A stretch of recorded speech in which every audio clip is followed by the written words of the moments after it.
Yo, yo, yo, welcome back to another episode of the Touchline Hotspur podcast. We're two-man deep tonight, that dynamic duo, shall I say. Everyone else has had their other commitments, but we won't mention names anyway. Let's just actually get stuck into this week's pod. Just as a FYI, if you're listening and you're not following us on socials, make sure to go follow us on all socials at Spurs_touchline on Instagram, on Twitter, and then just search Touchline Hotspur on YouTube because we're there now as well. We've got our own channel, so go hit that subscribe button as well. It's been an interesting week for Spurs. I think we played 2 matches and approaching our third match. On this Sunday, but there's a lot to talk about in the previous 2 matches. But before we actually get into the meat of the podcast, I just wanted to shout out our partners, Fanslide. It's the world's first live in-play fantasy football game as well. I've not had much luck in recent weeks. I don't know about you, Si, but my luck has gone down the toilet. I completely forgot to introduce you as well. I'm trying to make these listeners guess who's on the podcast with me. But what are you saying, man? You good? No, man, I'm good. You got me out past my bedtime. even though it's virtually, I put the boys to bed, and it's about 11:45. I think you were plucking your eyebrows before the pod, so it made me wait. Work Safi run, man. Like, yeah, we gotta get this done. We gotta get this good done. Good. But yeah, back on Fanslide as well. I don't know about your luck, but I played it again yesterday. Arsenal 0-0. So as you can imagine, it was a shocking performance for me. Like I felt like this was the one game where I had like minimal options in terms of reliability, like who's able to get me points on the board, and it wasn't that great. Like in the end, I probably should have been better off putting in all the defenders because of the clean sheets. But listen, it's a great fun way to keep engaged with the match as well. Sometimes you go with your head, sometimes you go with your heart, sometimes you go with both. Listen, I still think it's a big part of it is luck, but hey ho, don't take my word for it. Go download the app. They got a couple matches coming up this weekend. I'm pretty sure our match is there on Sunday, Sheff Utd v Spurs. So yeah, go download it. And yeah, come join us and play against us as well. And you got an opportunity to win a cash prize as well if you get the highest number of points. So have at it. But back on the material at hand, let's start off with the positive as well. And the positive was that we're through to the 4th round of the FA Cup at Marine's expense, 5-0 flogging. What was your thoughts on the performance? Yeah, it was a professional performance. I mean, we're playing against a team that a lot of our fan base had never heard of. A lot of people in the country wouldn't have ever heard of. And we were lucky enough to find the one Marine fan in the world to come on the pod to preview it. But yeah, I mean, what more could we expect? A 5-0, heavily rotated squad. You had guys like Harvey White, Jedson Fernandez, and Joe Rodon getting game time. A hat trick for Vinicius. I mean, those are the type of performances you would expect for Tottenham going to anyone outside of the Premier League, to be perfectly honest. So it was nice to just see us turn up, get the result, on to the next game.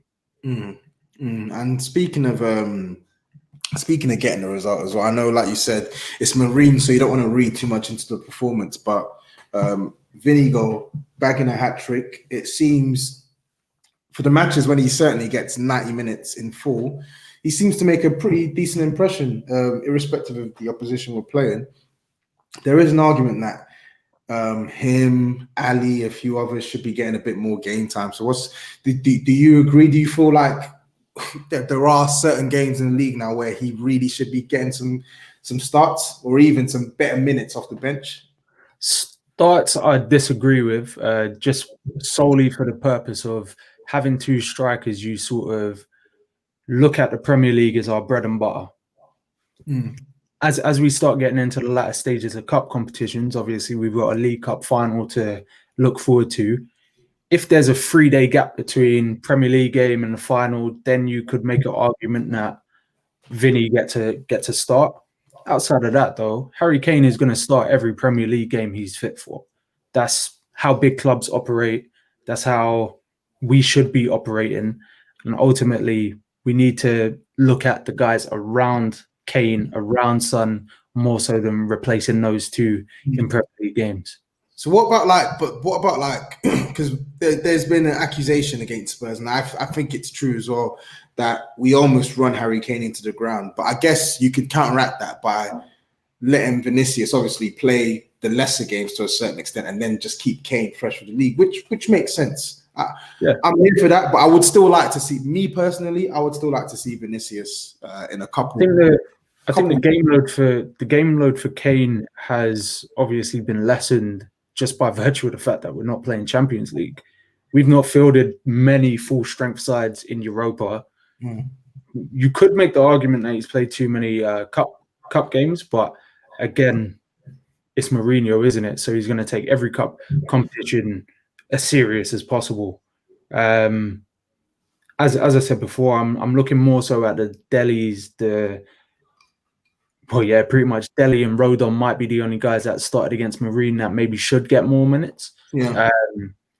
Dele, for all intents and purposes, looked fantastic. It is Marine, but obviously you can't take away the good things that he did because they were just special moments. You get what I mean?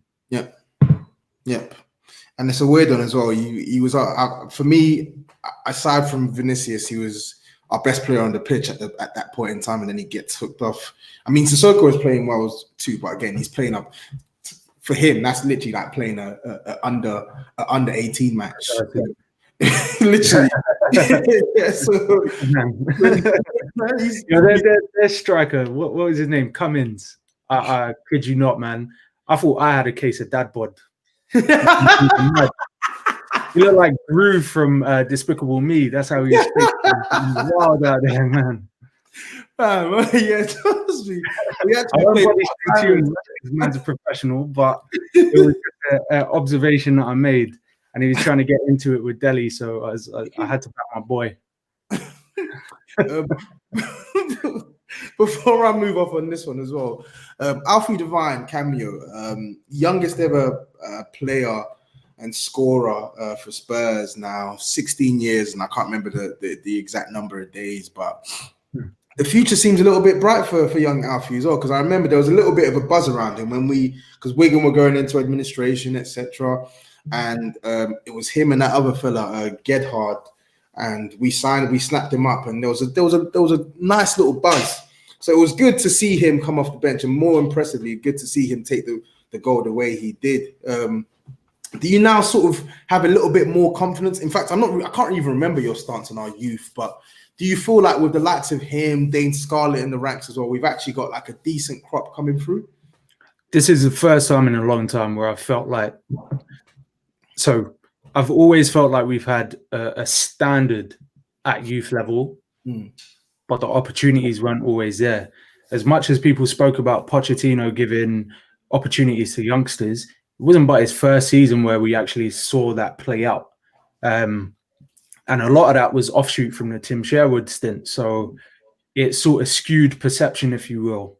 Mason and Bentaleb left after the first season where they started all the games. So you got to take it with a pinch of salt. So seeing Mourinho, who's renowned as someone who doesn't really give youthful opportunities, it was quite a pleasant surprise to see him actually to see Harvey White get a start and then Alfie Devine to get on and actually have the time to make a contribution. It's positive.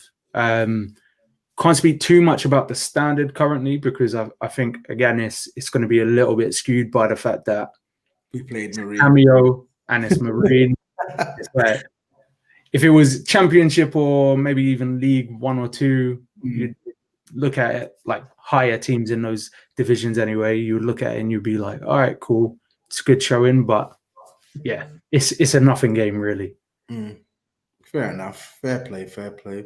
But yeah, tight, comfortable clean, respectable result as well against much inferior opposition.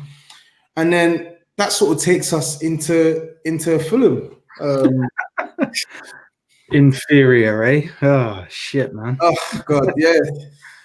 Boy, bloody hell! Like, I don't even know where to start, bro. I don't even know where to start. So I feel like it has to be said that was a game of missed chances. I mean, statistically, we created 7 big chances and missed 6 of them. So yes, it's very much a game based on missed chances. But I feel like saying that it's only a game based on missed chances would be not painting, or I wouldn't be painting a full picture of that match. I don't know what your opinions of the game are as well, but let me just read you some of the teams that we dropped points against at home: Everton, Newcastle, West Ham, and Fulham. And of those 4 teams that we dropped points against, 3 of them we've conceded goals within the 75th to 90th minute. And in fact, let me even double down on that concentration issue.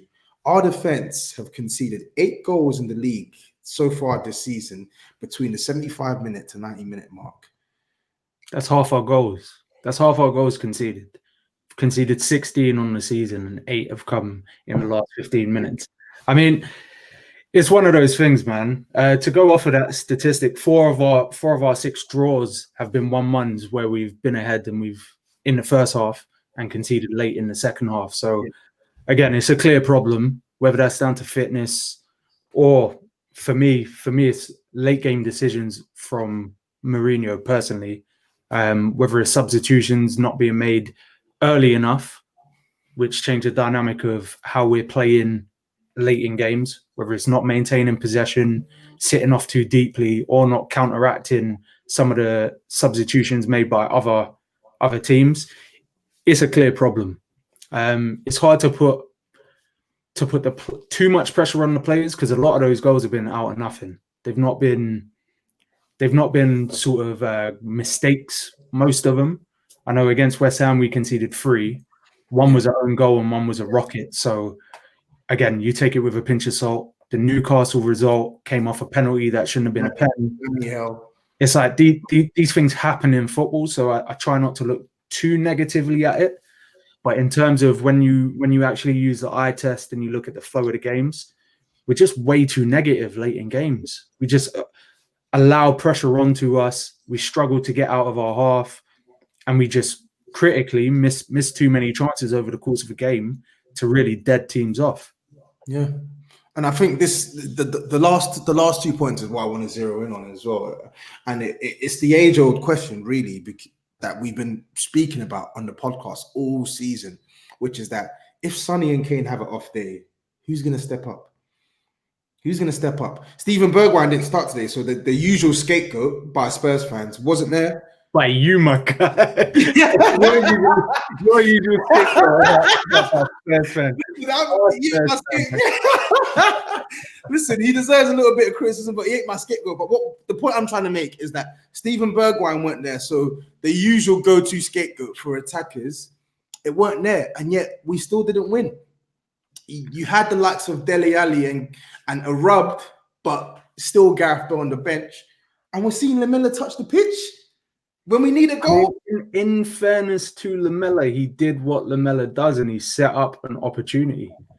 It just so happened that Son looked down his line and thought, "Fuck it, I'm going early." And that's the thing. As much as people say, like, "Oh, we need somebody else to step up," there's only so many chances we're going to create over the course of a game.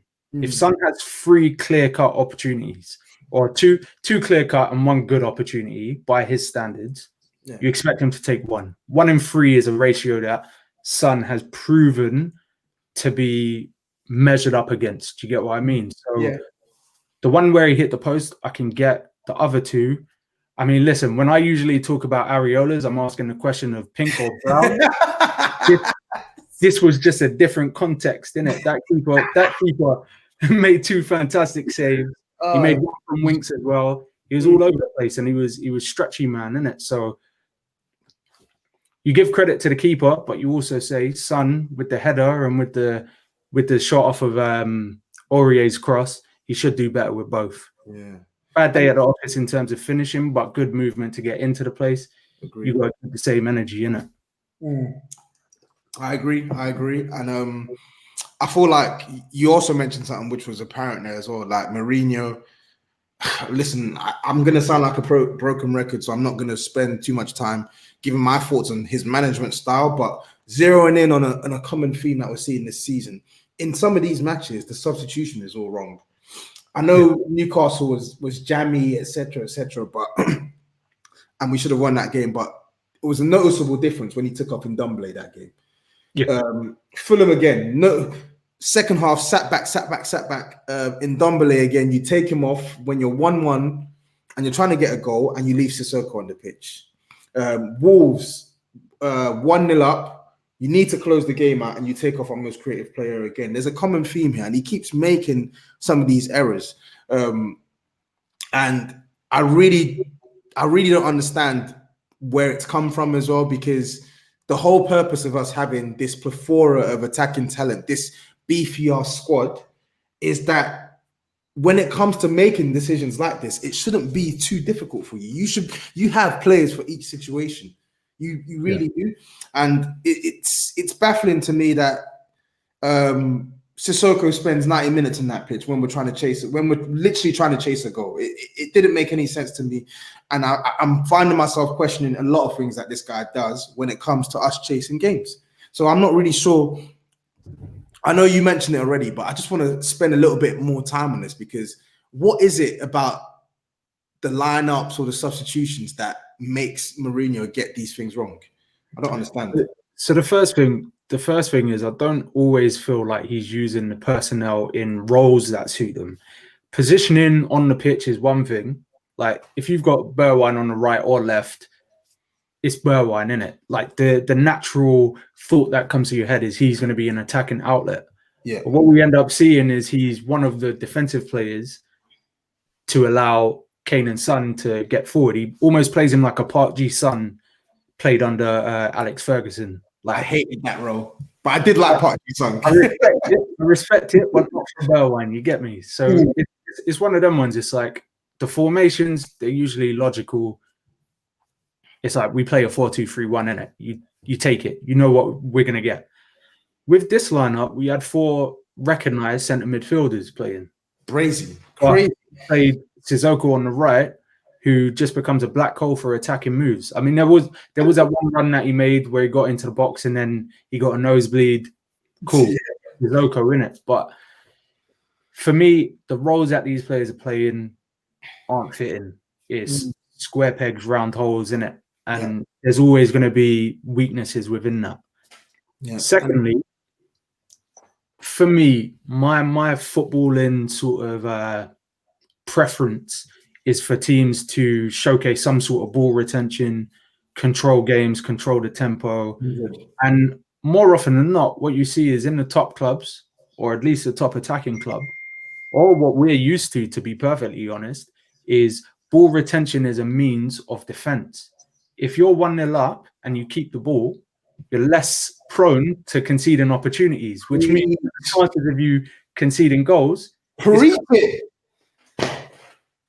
Mourinho, it's like, okay, cool, we've got a goal. Let's just sit back and try and stop them. It's negative. It's negative. Now, it's gone past pragmatic. It's negative. It's redundant. It doesn't work. Fucking change it. Keep Ndombele on the pitch. Keep Winks on the pitch. Retain the ball and fucking close out games. It's that simple. Bro, and you know what? Yeah, you know what? Because the thing is, we're in the same chat, so we share our comments on some of these players. Like, I'm obviously Owen's the biggest Harry Winks fan. I have my critiques of my criticism of Harry Winks, and I have my positives. But that game, I found no fault in Harry Winks, and when he came off the pitch, I didn't understand it. I didn't get it. You're literally surrendering possession. So surely you want the most comfortable players in possession on the pitch at the same time. The obvious sub that he should have made was for Sissoko, who was playing right mid. Take him off, keep Winks, Ndombele, and keep the midfield free. Take off the black hole on the right hand side and bring on a proper attacker. Put the game to bed and then retain possession. That is what a normal forward-thinking manager would do. But this is it. This is it with our manager. He thinks that he has to protect that defense by any shape or form, and he thinks he has to protect the lead by any shape or form. And as we've seen, it's not going to work in every single game. Now, let's actually speak on the defense, because I'm going to come back to the midfield, because, like you said, there are certain players where it's abundantly clear they should be getting a look in now. But let's touch on the defense. What is it with our defense and concentration? Like it's weird. That goal in particular. Sorry to cut you off, but would you put that particular goal down to concentration? Because no, I wouldn't. You know, I don't think that goal is that. I don't think us conceding that goal was a huge lapse in concentration. Because I looked in the lead up, and yeah, I can make some fault for Sanchez being sucked out of position. Eric almost got to the ball though. That's why I challenge it, because he's made the challenge and he's come so close to cutting out the cross, and no one else was within acres. So and take it off with a smooth, and then Dyer gets beat on a standing jump, like he's a standing jump, and Cavallero has a little bit of a run up and just out athleticisms him, innit? Yeah, but the thing is, I can find faults in it. Like Davinson Sanchez, okay, he was so close to getting the ball, but if you're gonna come out of position, you have to get it. You have to get it. And then with Eric Dyer as well. Eric Dyer again, he wasn't having the worst game. He wasn't even having a bad game, but again, his passing is dodgy, error prone, etc., etc. But I'm sorry, you can't be letting Cavallero get the jump on you. Cavallero is not even that tall.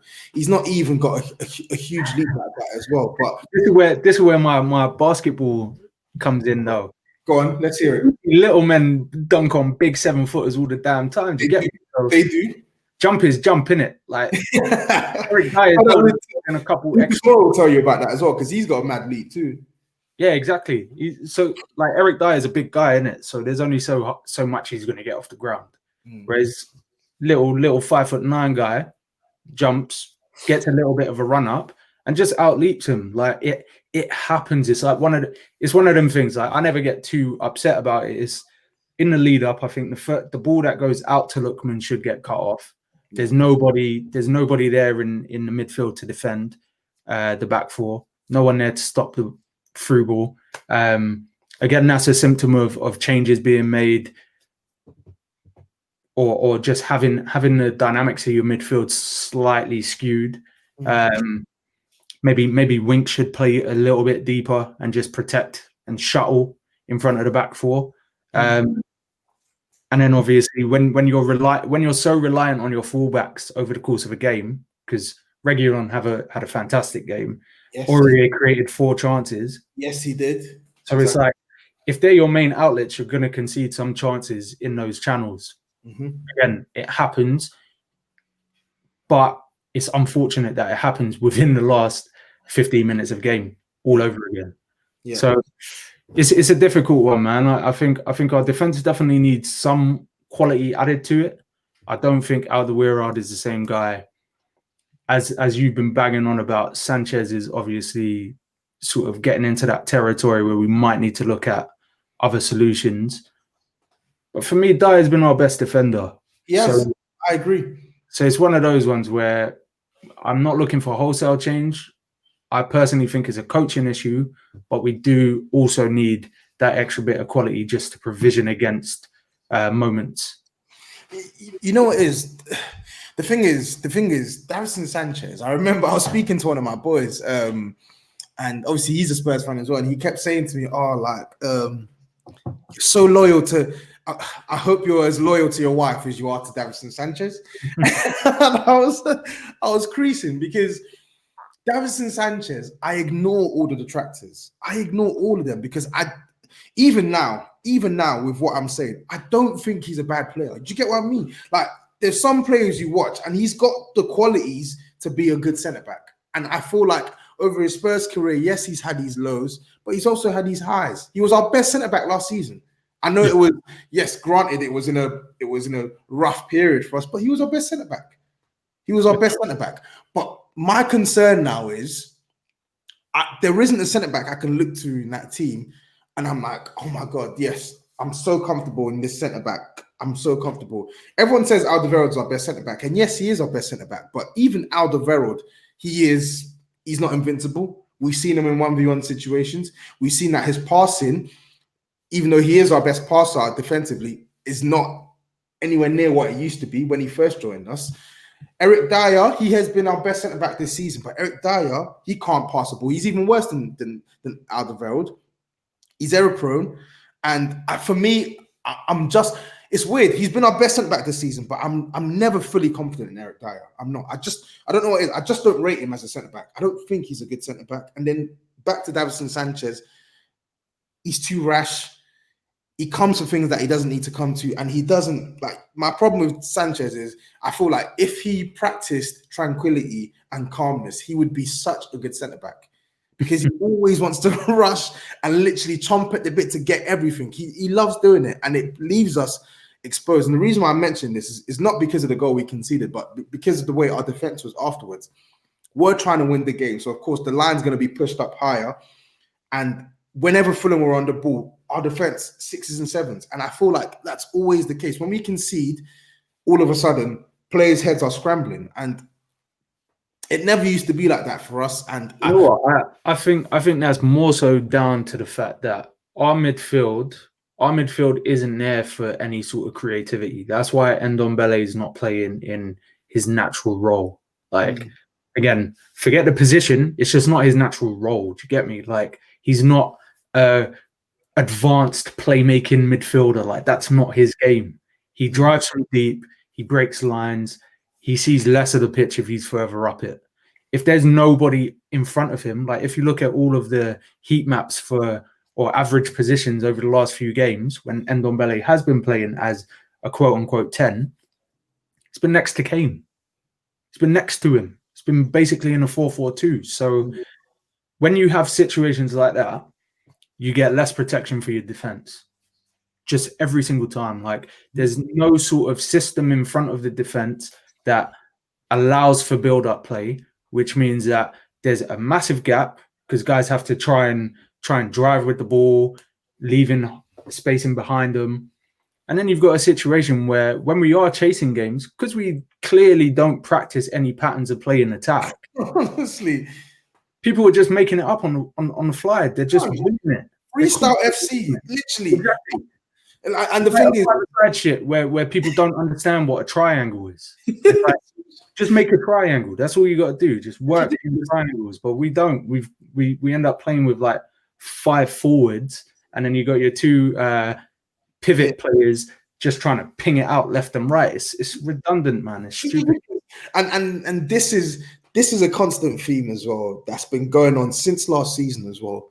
And the ask is, how comfortable are this team when they need to control a game? Don't get me wrong. In terms of weaving your way through the opposition, breaching the opposition's back line, we know that we have players capable of doing that. But how comfortable is this team in possession when they're under pressure, or even when they're not under pressure, when they just need to see out a game?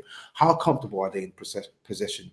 Everyone and their aunt can see that we are not coached well enough at keeping the ball in moments where we just need to keep the ball. We're not good at that. Man City are the kings of that. Liverpool can do it. Yeah.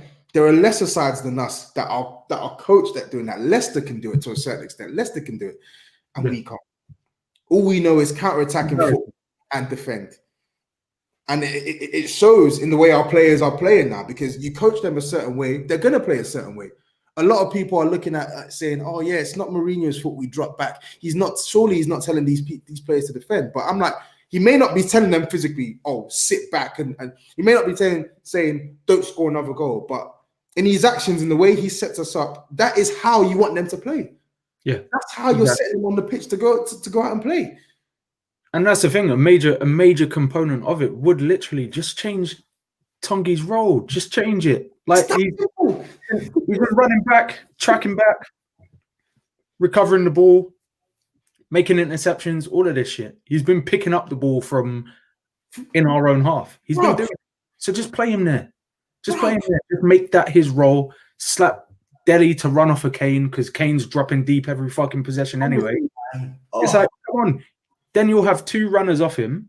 You have 2 runners off him, 2 guys that actually have chemistry with the brother, and 2 guys that are proven finishers and proven creators. Already, Dele, even though it's been in fucking nothing games, he's getting assists. He's getting assists. He's being creative. So just play the. And you know what it is? We're in. The thing is, with Ali, I don't even want to mince my words because I don't think he's the solution. I actually don't. And he's a solution. Maybe not the solution, but he's a solution. Exactly. That's the point. He's an attempt at a solution. Exactly. Like, you don't know until you try. Do you get what I mean? If he's playing with Vinicius every game, a guy who he's never played with, like the only guy that looks good next to Vinicius is Lucas. And that hurts me. I gagged a little bit saying that. It is what it is, isn't it? You got to give credit where it's due. If you have chemistry, they look good on the pitch together. Dele needs to be playing with his guys, isn't it? It's that simple. Yeah, and on that as well, again, like it's a good way of wording it. Dele Alli is not the solution, but he is a solution because in a period now where Lo Celso is injured, we didn't sign anyone to. We don't have another creator in the team who can play in that position. We are playing a central midfielder in that position at a convenience. We are shoehorning him into that position, and it's leaving our build-up. It's decreasing the quality of our build-up. In fact, it's killing the quality of our build-up because as good as Højbjerg is in possession, he's not in Ndombele. Not in Ndombele. And for me, we want someone who can open up the pitch from the halfway line, and we want someone who can also open up the pitch in the final third. You put Dele Alli on the pitch, again, by no means the solution. But right now, if you're going to persist with this 4-2-3-1 shape, if you want to play a number 10, there's a number 10 on the bench. Play him. It's that simple. Just play him. Because I'm sick to death of seeing this Ndombele playing basically support striker with Harry Kane. I'm sick to death of it. Like you said, you check all the heat maps, all the average positions at the end of the game, and it's Harry Kane here. In fact, Ndombele is even further than him. He's further than him. When you're watching the game, there's a moment against Fulham where Tongi's woven through 2 players. He gets past basically all of our attackers, and he's looking for that outlet because he can release the ball without shifting his body. And then he's looking like in that split second, and he gets clattered. They retrieve the ball. Ref doesn't call a foul. He's looking about like, "Where are you, man?" And it's constant. It's constant. It's irritating. It's like the only way we know how to play is to get Kane around the halfway line, look up and spray it to Son. That's our best attacking move. That's our only attacking move. It's shitty. It's weird. It's weird. Like we should have with the players that we should have various ways to unlock teams, but we are very predictable and teams are cutting on to that. And if it's easier said than done to stop them, but if they stop them, they stop Spurs, and that's the issue. And that is literally the issue we have now. And it's something that he needs to rectify because you can't have all these players. Yes, some are underperforming. Yes, some don't deserve to be starting, but you can't have all this attacking talent and base your entire game plan on Son and Kane. You can't. It's not. Pochettino teams of old, we had about 3 or 4 scorers in the double figures every season. If Kane weren't scoring, Sonny would score. If Son weren't scoring, Ali would score. If Ali weren't scoring, Eriksen would score. Man were chipping in. I mean, people did still say the same thing about us at that time as well. Like it's an easy thing to say. Like that's one thing I don't necessarily agree with. It's like over the course of a game, a good team might create 4 clear-cut opportunities, say, and that's even asking a lot. If you're getting 1 or 2 clear cuts, you want it to be to your most clinical players. You get what I mean? The only difference is we've seen moments where Bergwijn has been the person to get 3 clear cut opportunities and miss all 3. So that's where the issue comes in. It's like when it isn't them in those positions, that's where I expect those guys to make the most of them.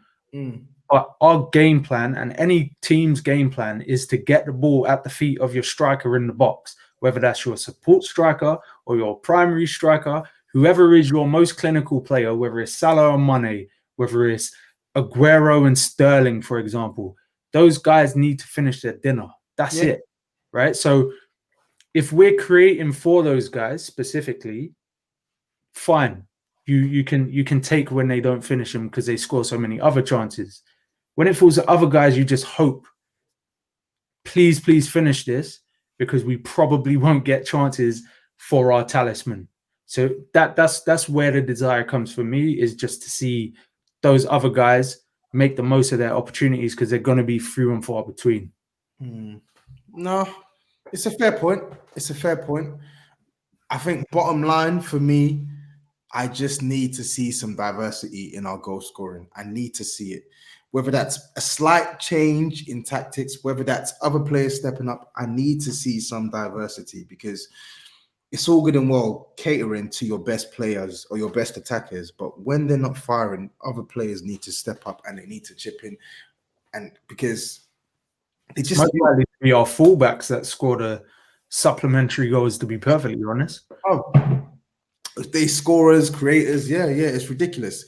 And I just wanted to just mention this utterly ridiculous tweet that I saw today about Ndombele. Someone saying, notes on that. Spelling his name with an apostrophe as well, like in N apostrophe Ndombele. He's like, Ndombele, waste of money. Oh, doesn't score many goals, can't stay fit, etc., etc. Bruv, the guy's starting literally every league game. He's pressing like a maniac, and even when he's playing out of position, he's still the creative hub for the team. Yeah, like, 100%. I'd say his general contribution to attacks is higher than everyone bar Harry Kane. Yeah. Like, unless it's a fullback on any given day who gets four chances created or whatever, whether it's Reguilon or Aurier. Yeah. As a consistent piece in our team, there's no denying that Tongi is arguably the best player outside of Harry Kane. Like, I don't understand what guys are watching this. Like, oh, he runs into brick walls. No, he fucking doesn't. He'll have 5 successful dribbles per game. Like, what are you on about? He gets out of those situations. We saw him just twist up Kante and whoever it was that tried to get him. Yep. It's like you've seen it. Just let it go. You were wrong. You said you wanted him to go. You said he was fat. You said he was lazy. You said he was all of these things because we know why. Like, just let it go. Strong and strong. Fucking sit down, man. Like that's my message to them. They probably don't listen anyway. Because you know why. But yeah, if you hear this, I won't say anything rude because I'm not that guy. But yeah. You don't know football. You don't know ball. You heard it from Sai here. And you know what? That moves us onto our next game now. So we got Sheffield United coming up in the weekend. They got their first win of the season against Newcastle, scored 1 goal, penalty, kept a clean sheet as well. They're an odd one because they're not a good side at all right now. They're not a good side. But whenever I watch them play, they don't actually play that bad. And they don't get overawed. They rarely get pummeled. They still work hard. So we should win this game. But at the same time, I'm like, if the energy levels aren't there, if I don't see the minimum standard from certain man, then boy, you never know. You never know. What are your thoughts on this? We have to try something different, man. We can't go into this game against, like, we would have said the same thing going into the Fulham game. They're not very good, but there's glimpses that they're okay football inside. Like, I've seen them play decent football over the course of the season. They're just not good enough to keep other teams at bay, and they don't really have any quality to score. Mm-hmm. Same can be applied to Sheffield. All of those teams dwindling at the bottom, it's the same old story. They're actually not badly coached. They just don't have the quality. They're just not good football insides. So again, we usually struggle against these type of teams because of the fact that we don't create enough over the course of a game and we don't enforce our will on teams at the best of the time. So I'm a little bit concerned, mainly because they're coming off a win and we're not. It's literally that. If they shut up shop and if they can stay disciplined, which they did do last season, we're going to have a hard time. It's just that simple. Yeah, man. Like, I would like to be confident going into this, but the last few Premier League games have been really, really difficult to watch. Yeah, I agree with you 100%. I'm just telling myself and I'm telling everyone around me that we're going to win 2-0. But do I really believe that 1,000%? No. It's scary to say that because you look at us, you look at them, it should be a mismatch. But just knowing the way that certain man will set us up, just knowing the way that certain man will be deployed to play. Say his name. Man, name rhymes with Boringho. It's the way we're being deployed to set up. It's going to be a slug. It's going to be a sluggy affair. And like you said, it doesn't need to be. A little change here, some minor tweaks here that we've already discussed can see us not only retain possession but put sustained pressure on this team. Because as we've seen, like you said, Si, yes, they're coached to a decent enough standard, but they don't have the quality to keep teams at bay. And at the same time, they don't have the quality to put teams to the sword. So really, on paper, it's crazy that we're speaking about a game that should be a formality as a tricky picture. But yeah, exactly. That's the beauty of the Premier League, and that's the inadequacies that we have as Tottenham Hotspur. So it's a weird one. But I want you to get your chest, and I'm going to co-sign you as well. Who do you want to see start this weekend? So they're saying that Devine trained before Fulham. Was it actually an injury? No, it was illness. So Mourinho said that it wasn't a muscular injury. It wasn't a knock. It wasn't any of that stuff. He was just ill. So yeah, if it was just illness and he trained one of the sessions before Fulham, he should come back into the team. We need him. We definitely need him. Like he's not good, but he's a good fucking player, man. He's an intelligent player. He combines well with Ndombele. Like he gets in good positions. He just needs to hit the back of the net. Like that's where we're at with him. If it doesn't start happening with him soon, going to be a bit worried because the alternatives are playing Lamella in this game or Lucas in this game. What about Bale? Bale's just send him home. Send him home. Him and Jetson, just send them home. Let them go see their families or something. I don't even know where home is for Gareth Bale anymore. Like Madrid don't want him. It's Wales. Send him back to Wales. Retire from club football. I don't know if you've seen that before, but retire from club football. Just go and play internationals because that's the only time you ever get to see any quality from Bale nowadays. And I don't want to be harsh. Maybe you would have banged if there were fans in the stadium, but he just looks meh. Yeah. See Gareth Bale look meh, like Thierry Henry when he went back to Arsenal. To see that, it's not good. You don't want to see that.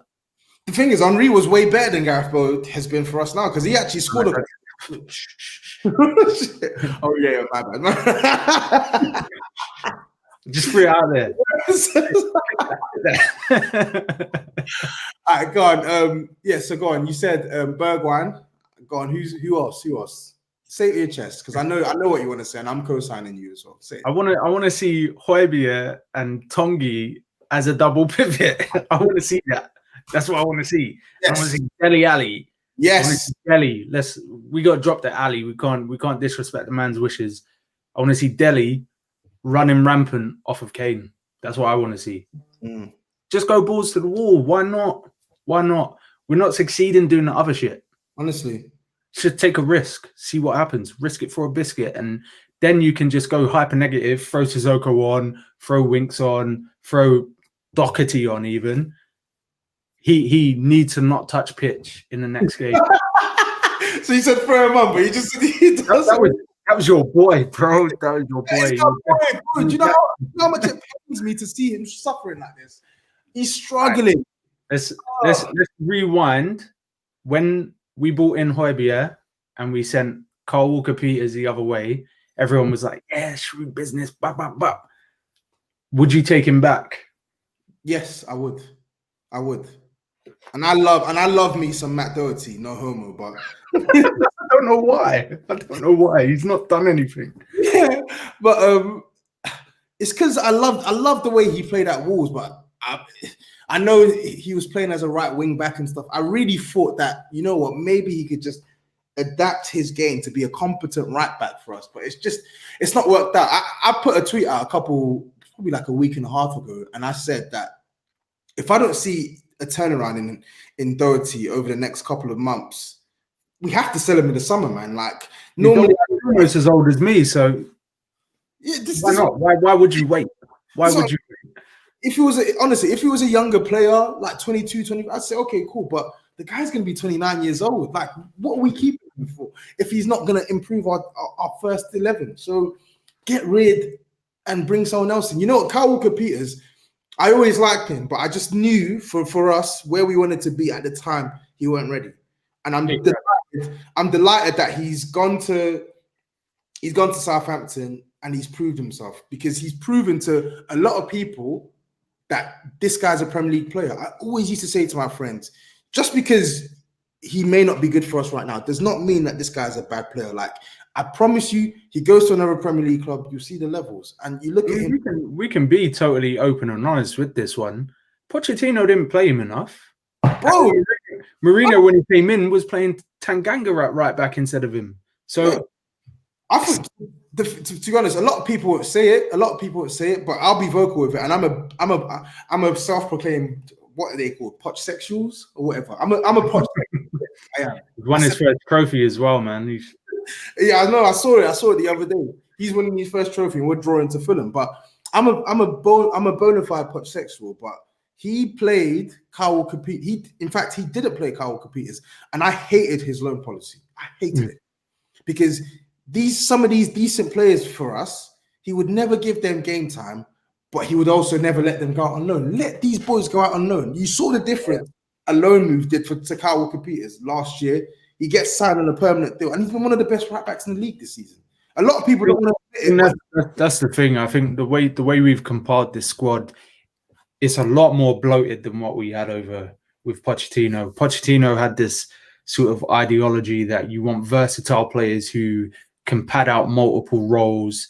It worked for us to an extent. We still needed a couple extra bodies and things like that. But with this Mourinho system, or this Mourinho squad, I should say, we've got two players in every position, but we only ever play one of them. Like, we don't rotate as much as we probably should. Guys don't get in rhythm as often as they should. And ultimately, like, he has his favorites, and whether they play badly or not, they play. So it's annoying, man. Like, obviously, not to be a prick about Doherty, but yeah, if by the end of the season he isn't elevating, as you said, we might as well sell him and get someone younger, fresher, because Aurier has just proven that, again, maybe people play too much FIFA or too much Football Manager, but you don't go into a season with one fullback. You don't do that. So this idea that we were going to somehow make Tanganga a right back and have Doherty as our first choice and all of this stuff, forgetting chemistry and all of that stuff that's important for a squad. Aurier is our first choice right back in Prem games. That's who I want to see. Don't rotate the guy. He's too good. He's too good to drop for Doherty. He just is. Same with Reguilon on the other side. Like, all respect to Ben Davies, who has improved this season. Reguilon and Aurier on the flanks provide us so much that the rest of the team don't. That's what I want to see in the next game and the next game and the next game. That's it. No, I hear that, and it's painful for me to say it as well. And I do like. I've always liked Serge as a person. I just like his character. But yeah, last season was the straw that broke the camel's back for me in terms of some of the mistakes that he made. But the remarkable upturn in form in comparison to Doherty or Doherty anyway, is scary. Like he is, like Doherty's gone from being like top 5 best like right wing back / right back options to Aurier is actually like completely shits on him. Better area. He's top 3, man. He's top 3 at the minute. You wouldn't take like many other players above him now. Based on form even. Yeah, I'm thinking about this season. So on form this season, you've got Reece James, who's up there. Kufal, I think Aurier's been better than him, but he's been good. Carl Capiters, he's been good, but I feel like Aurier's been better than him. Listen, he's up there. I can't do the math in my head now, but even if you look, like, obviously Trent, you would take over him even if he's in shit form. That goes without saying. But based on form, my man's been producing, in it. Like, he's looked better than the field of right backs in the Premier League, or a lot of them at least. Where he positions, top 5, top 3, that's up to you lot to debate and kill me for, but I agree with Owen on this one. Shout out Owen as well. Shout out Owen. Yeah. Okay, cool. I feel like that brings our podcast to a close then.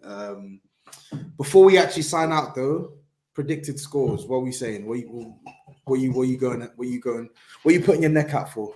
I'm protecting my neck today, man. That's all right. Shout out to the Woo.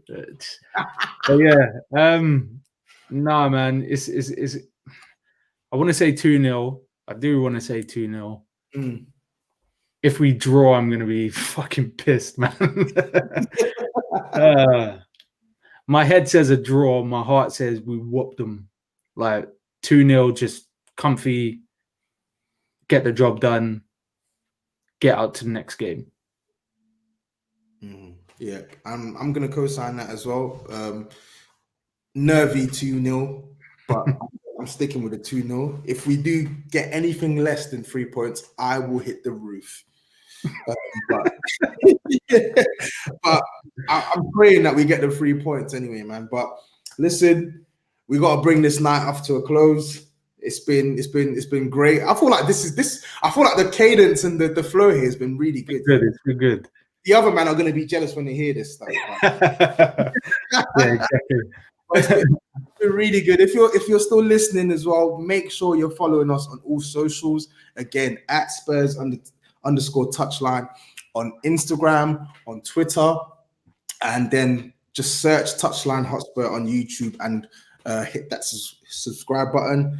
For the broader picture as well, make sure you're following Touchline Fracas on YouTube, on Instagram, and on Twitter as well. We're going to be about in the Discord on Sunday, I think, because I think it's before the Man United game. So it's only right that we're going to be about anyway. So hop on Discord, come join us. And yeah, again, signing out now. Enjoy the podcast, and we'll be back next week. Take care.